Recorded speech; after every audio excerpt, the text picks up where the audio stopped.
C'est seulement par l'infinie grâce de Dieu, dans sa miséricorde infinie. C'est cela, recevoir la grâce de Dieu, comme Marie l'a reçue, par son esprit humble et contrit.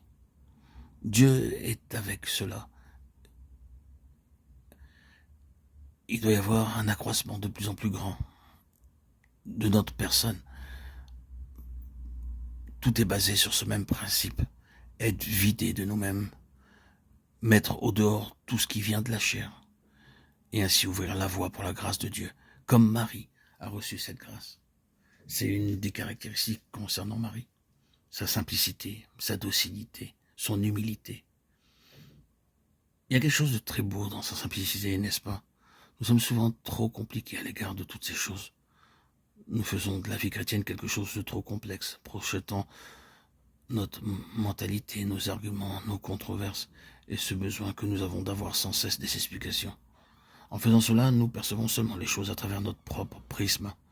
Mais le Seigneur ne peut pas progresser quand la voie est obstruée par tous ces déchets.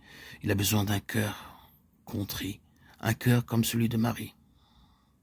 Un cœur qui soit simple dans ce sens-là, qui ne soit pas contestataire, querelleur, peu commode à l'égard de tout cela. Un cœur ouvert et, il est vrai, parfois perplexe, ne comprenant pas, demandant comment cela se fera, mais disant qu'il en soit fait ainsi, comme Marie l'a prononcé. Oui, à cause de la simplicité, de l'honnêteté, de la pureté de son cœur, elle a pu déclarer qu'il me soit fait selon ta parole. C'est la soumission absolue, même concernant ce mystère et tout ce qu'il entraînerait. Le problème de beaucoup d'entre nous, c'est que nous sommes peu empressés à nous soumettre, à capituler, à ouvrir généreusement une voie permettant d'aller plus loin. Nous discuterons, nous exigerons une explication. Nous allons faire le tour de la question pour malgré tout et éternellement revenir au point de départ, n'aboutissant nulle part. Parce que nous ne permettons pas d'aller plus loin, car nous ne le voulons tout simplement pas. C'est pourquoi nous revenons sans cesse au point de départ, pour de nouvelles tentatives, tout aussi stériles. Marie avait voué sa vie entière à ce qu'elle avait vu, qu'il me soit fait selon ta parole. Et l'ange la quitta, l'œuvre allait alors pouvoir se faire en elle.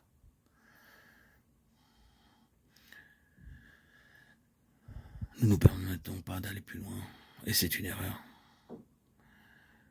Dès que Marie accepta la bonne nouvelle, cela entraîna immédiatement Marie dans la souffrance.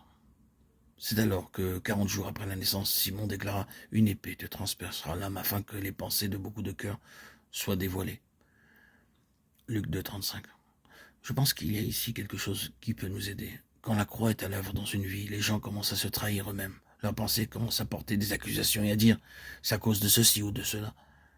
Quand quelqu'un passe par une mauvaise période, les pensées se manifestent au grand jour. Les gens divulguent ce qu'ils pensent et ressentent au sujet d'un tel ou d'une telle. Certains sont compatissants, d'autres sont querelleurs. Une épée te transpercera l'âme afin que les pensées de beaucoup de cœurs soient dévoilées. Il était nécessaire que les hommes se dévoilent eux-mêmes et montrent où ils en étaient en ce jour de la crucifixion. La souffrance de Marie fut aussi en partie causée par ces réactions. Parfois, cela peut nous sembler quelque chose de mystérieux.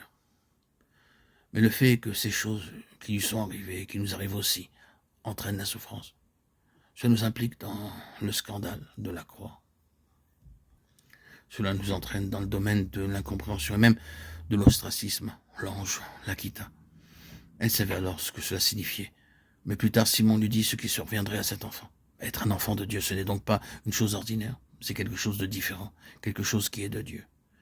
C'est le résultat d'une intervention de Dieu venant du ciel.